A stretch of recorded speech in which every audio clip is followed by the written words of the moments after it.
Ah, pues vamos a comenzar hablando sobre algunas cosas muy peculiares. Voy a empezar platicando sobre algunos fenómenos que de repente pudieran ocurrir en el momento de hacer el análisis. Les decía, ya no voy a entrar tanto en detalle. Trato de escaparme un poquito de la terminología de términos computacionales. em, pero lo hago, creo que lo hago específicamente para que vayamos acostumbrando, ¿no? A final de cuentas, insisto, todo este asunto de la manufactura 4.0 está muy intrínsecamente relacionado con la integración y el análisis de datos. A final de cuentas es el registro y procesamiento de datos. ¿Por qué? Pues porque entre más datos tenga, pues más capacidades tengo para tomar una decisión. Entonces, pues también tengo que eh, entender de alguna manera, aunque sea de muy superficialmente, cómo se generan estas estructuras, ¿no? Yo por aquí hace rato, en el video pasado les ponía el ejemplo de un FSM muy simple. Me quedé pensando que no les dije entonces cómo iba a encontrar las excepciones. Que creo que en esa parte no la especifiqué. Pues simple y sencillamente, si el sistema nunca llega a un estado final, un estado de aceptación, entonces se considera como una excepción y el sistema se va a quedar ahí esperando hasta que encuentren la siguiente etapa, ¿no? Piénsenlo como si en sus teclados de computadora ustedes presionaran el Control Alt Delete, ¿no? La computadora necesita los tres para entrar al administrador de tareas. Si tú nada más presionas dos y luego los sueltas, pues va a seguir con su vida, o sea, va a seguir con sus tareas, no va a abrir el buscador de tareas, ¿no? El administrador de tareas. Entonces, más o menos es así. Y un ejemplo rápido, digo, solo para terminar con eso y no dejarlo como en el aire. Sí, por sí creo que dejé muchas cosas en el aire. Y más que nada para no entrar en terreno pantanoso. ¿Qué sería, por ejemplo, si tuvieras un sí, un no, sí y un no? O no hay ninguna de estas que se puedan ver a, a primera vista, pues sabes que esto va a fracasar. ¿Por qué? Que defines que primero toma camino para el sí, y luego el camino para el no, y luego otra vez el sí, y luego el no, ¿no? Entonces termina en Q0, pero la solución o el estado de aceptación era Q3. Entonces terminó en Q0 y por lo tanto, pues no toma ninguna acción. Lo que les decía, si ustedes presionan Control Alt Delete, desaparece el administrador de tareas. O si ustedes presionan una combinación de teclas en sus teléfonos, les permite tomar un screenshot, por ejemplo. Entonces, imaginen que sé qué es eso. O sea, dependiendo de la secuencia de elementos que ustedes usen, es como va a interaccionar uno de una manera o de otra manera el sistema, ¿no? Bueno, nomás quería dejar un poquito claro esa parte para que no quedara como en el aire. Pero también pues vamos a platicar sobre algo más raro, ¿no? Voy a entrar ya, dejo un poquito la parte computacional y me voy a meter en las matemáticas. Pero no se preocupen, no es nada complicado, es algo muy simple. Lo único que quiero que vean es que a veces este asunto de modelar pues implica que nosotros tengamos ciertos conocimientos, ¿no? Eh, a final de cuentas siempre digo que la parte de simulación es simulación, digo, es modelado, diseño, simulación, ¿no? Modelado, diseño, simulación. Creo que ese es el flujo básico, la estructura básica del, del- de esta parte de la ciencia, ¿no? Es modelar, diseñar y simular. Lo pudiéramos ver como tres bloques. Esos tres bloques no solo se encontrarán interrelacionados como hacia adelante, ¿no? Sino que también pueden ir hacia atrás. Y cada una de las etapas se encuentra relacionado con todas. Ah, ¿Por qué?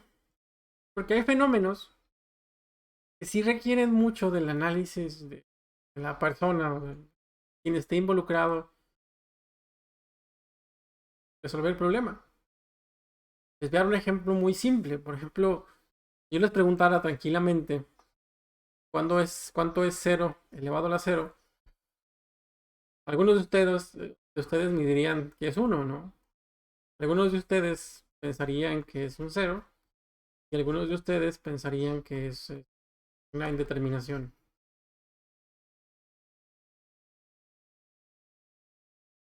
Em, dos de los dos de aquí están en lo correcto, ¿no? Y ese es un problema. Que haya dos personas que estén en lo correcto cuando hablamos de un sistema, de un modelo de este tipo, ¿no? Podríamos pensarlo tranquilamente y decir, pues ya te estás poniendo filosófico, estos problemas no se asocian a la vida real y demás, ¿no?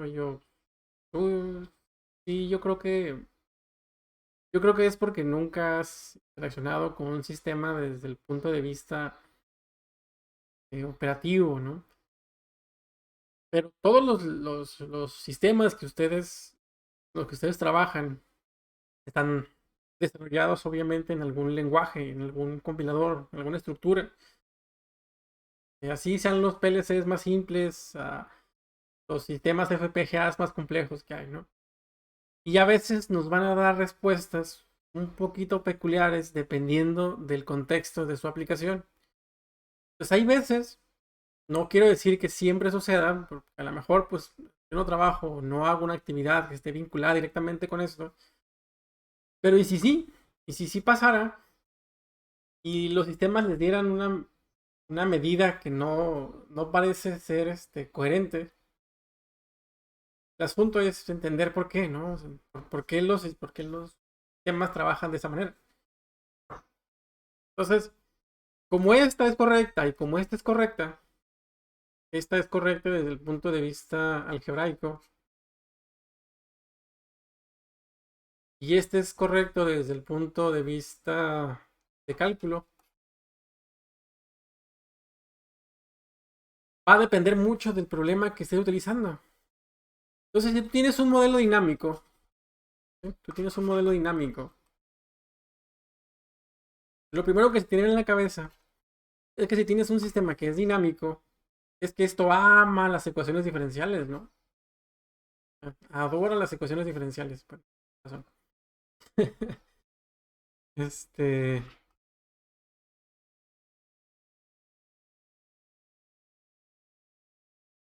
si ya entraré un poquito más en detalle y diría, ok, ¿cómo se comportan las ecuaciones diferenciales conforme trigonométricamente, ¿no? Pues es una diferencia, ¿no? Y una diferencia es una resta. Entonces, a final de cuentas, ¿qué es lo que es? Pues es una ecuación de la pendiente y donde lo único que haces es estableces el límite que tiene el infinito en cada una de las aproximaciones, ¿no? Y dices, pues entonces es un sistema dinámico y que cambia en el tiempo. Por lo tanto, está basado en ecuaciones diferenciales. Y esto es cálculo. Entonces, yo tuviese un modelo dinámico, obviamente tuviese un modelo donde depende, depende del límite, es el valor de cero. Digo, sí, es el valor de esta expresión, de 0 a la 0. Algunas veces va a ser 1, algunas veces va a ser 0 y algunas veces va a ser infinito. Entonces va a ser dependiendo, pues es indeterminado, puede cambiar de valor. Este, y dices así como, ok, suponiendo que alguna vez yo implemento una estrategia de análisis, algún, alguna, quiero modelar, no sé, un proceso, simular un proceso de producción, ¿no? Que claramente es un sistema dinámico porque va cambiando en el tiempo. Entonces, em, ¿qué haría con el conjunto vacío, no? ¿Qué haría cuando no hubiese un elemento. Si fuera algebraico, diría que hubiera uno. Entonces tendrías un espacio vacío, un espacio, un conjunto universo donde no tienes ningún trabajador, pero tienes uno. Lo cual es raro. ¿Sí? Pero desde el punto de vista algebraico, tienen razón. O sea, cualquier número elevado a cero es uno. Entonces, sí, pero no es aplicable a todos a la cantidad de problemas. Tienes que conocer cuál es la dinámica de tu problema, ¿no? Otra cosa, por ejemplo, que tampoco no tomamos muy en cuenta y está bien, no pasa nada. Digamos que muchas veces el sistema lo obvia para nosotros, ¿no? Ustedes tienen sus bases de datos, sus hojas de Excel, a suponer. ¿Sí? Y pues esos son conjuntos, ¿no? Entonces, si seguimos la misma lógica de arriba, de aritmética, algebraica, perdón, eh, diríamos que la suma de dos conjuntos vacíos es un conjunto vacío. Yo sumo dos conjuntos vacíos, la suma es un conjunto vacío, pero la multiplicación de dos conjuntos vacíos es uno. Y dices, ah, caray. Entonces, si yo tengo dos bases de datos que están vacías porque son conjuntos, o que yo nomás tengo una, un conjunto vacío, y yo la hago interactuar con otro eh, conjunto, ¿por qué la respuesta es uno? Y la respuesta es más o menos simple. En la suma, el elemento neutro es el cero, pero en la multiplicación, el elemento neutro es el uno. Es el número porque si lo multiplicas te va a dar el mismo.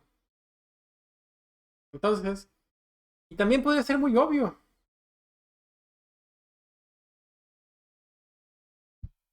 Y con los sistemas que ustedes acostumbran a manejar, pues de alguna manera lo hacen, ¿no? Pero, o sea, ¿qué va a pasar? ¿O ¿Qué pasaría? Yo, pues, me ha pasado a mí eh, que de repente los datos no cuadran, ¿no? O sea, yo estoy seguro que la operación la estoy haciendo de una manera y resulta que no consideré alguna propiedad que tenía en el comportamiento y por eso no se ajusta nunca la velocidad. Por ejemplo, platicábamos de, no sé, velocidad de las bandas, ¿no? Siempre tenía alguna pequeña variación que yo no sabía de dónde venía y era por la integración de, de los sistemas dinámicos, ¿no? Entonces, yo estaba haciendo mal el cálculo y estaba haciendo mal la implementación, porque no consideré que la misma función del compilador, en mi caso, en su caso va a ser el Arena o cualquier otro software de simulación, va a tener esas propiedades. Entonces, de repente, a veces las cosas no se van a ajustar. ¿Por qué?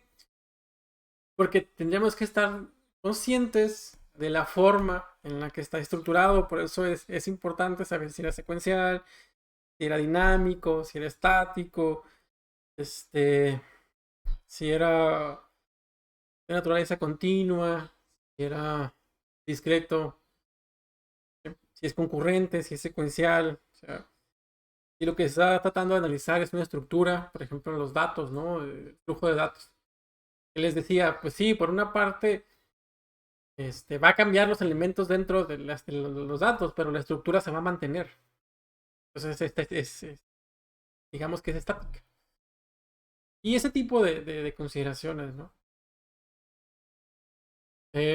Ya sé que suena un poco raro y de repente pudieran pensar así como que, ¿y esto que tiene que ver con la Navidad, no? Pero pues es mucho, o sea, em, es darles una pequeña introducción a fenómenos que van a ocurrir al momento de llevar las cosas a un nivel abstracto. Que a final de cuentas, la idea de que ustedes lo hagan en arena, pues es que lo lleven a un nivel abstracto, ¿no? que logren agarrar un fenómeno y abstraerlo y llevarlo a un modelo, en este caso pues le llamamos MOX, modelo de simulación, digo modelo computacional, y poder implementarlo y ver qué nos da, ¿no? Reducir incertidumbre. Esa es una de las aplicaciones, analizar comportamientos, entender cajas negras y demás cosas que quisiéramos hacer, ¿no?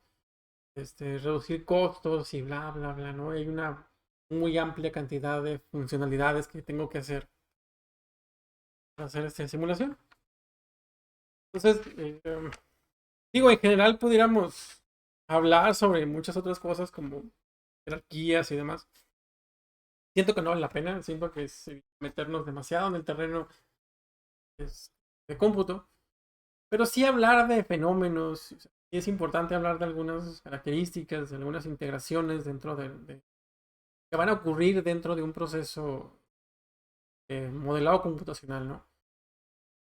Eh, Insisto, pudiera pensarse, ¿no? ¿Por qué seguimos hablando de sistemas computacionales? ¿Por qué seguimos hablando de este tipo de cosas? Es porque es la naturalidad, ¿no? O sea, les platicaba la otra vez, el otro día, eh, creer que los sistemas, creer que la forma y la integración de los sistemas no van a alcanzar a nuestra vida cotidiana sería ingenuo, ¿no? En 8 años, en 10 años, ustedes se acostumbraron a pantallas táctiles, a internet en los teléfonos, a disponibilidad, a una gran cantidad de cosas, ¿no? Y fue de una manera muy transparente. Y les he platicado que la 5G es mucho más disruptiva que 4G. Entonces, pues hay que irnos acostumbrando, hay que irnos acomodando a cómo van a funcionar ese tipo de tecnologías, que lo hace la integración, eh, cómo, qué sí, qué no puede resolver, cómo plantear una posible solución, cómo establecer la dinámica de interacción dentro de una problemática, por ejemplo, con los FSM, ¿no? Aquí en Estados Unidos. ¿Qué te dice específicamente, no? Es una metodología técnica que te permite entender problemas que son finitos, problemas de la vida real. Entonces, ir del punto A al punto B y lograr encontrar todas sus posibles excepciones y qué va a pasar si no, qué va a pasar si no, qué va a pasar si sí, cómo llegó a la solución, existe una única solución, puedo encontrar varias soluciones y demás cosas que, insisto, si se dieran el tiempo de investigar un poquito más a detalle, hay mucho dentro del Internet. Se relaciona mucho con cómputo porque, digamos que se basa en lenguajes y autómatas. Entonces, eso de autómatas está como muy pegado al rollo del cómputo. Pero, pues en realidad, creo que desde mi perspectiva, y pues yo lo he visto a final de cuentas, pues es una forma de estructurar, una forma muy eficiente de estructurar problemas que a priori son muy complejos. Em, y sobre todo,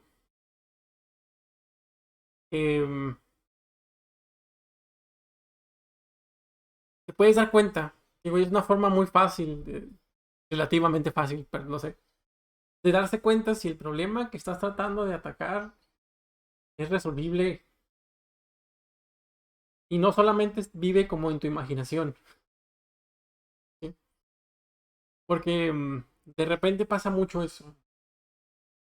Si ustedes analizáramos las cosas que podemos modelar, nos daríamos cuenta de lo que podemos modelar es muy pequeño realmente con lo que no podemos modelar. Um, si bien existen infinitas soluciones para diferentes problemáticas y eso hace que tenga infinitas soluciones para problemas y modelos, caemos en el rollo ese de que pudiéramos estar en un espacio universo más grande del que no. Está muy raro el asunto, ¿no? Lo voy a poner así lo más rápido que pueda y lo más sencillo que pueda. Si tú sumas dos números enteros, la solución es un número entero, ¿no? Vive en el mismo universo. Vive en el mismo universo. Igual, si tú lo multiplicas, vive en el mismo universo. Si tú lo restas, vive en el mismo universo. El problema es, tú lo divides. Porque tú lo divides, entonces ya no vive en el mismo universo. Ahora este ya vive en otro universo. Esta solución ya vive en el conjunto de los números racionales, ¿no? O de los irracionales, tal vez sea irracional, no sé. Entonces, tú lo proyectas a un espacio mayor. Pues resulta que los problemas nada más viven acá. La solución, o sea, las cosas que podemos modelar. Si pensamos que este es un infinito más grande que este infinito, entonces, este, y después están los números reales, ¿no? Entonces hay infinitos que son más grandes que los otros infinitos. No es que yo lo diga, sino que ya sabemos que hay problemas, hay una cantidad muy específica de problemas que podemos solucionar a través de un modelo. Y existen muchos más problemas que no se pueden solucionar, a los que sí se pueden solucionar. Entonces es más fácil dar con un problema que no tiene solución que con uno que sí.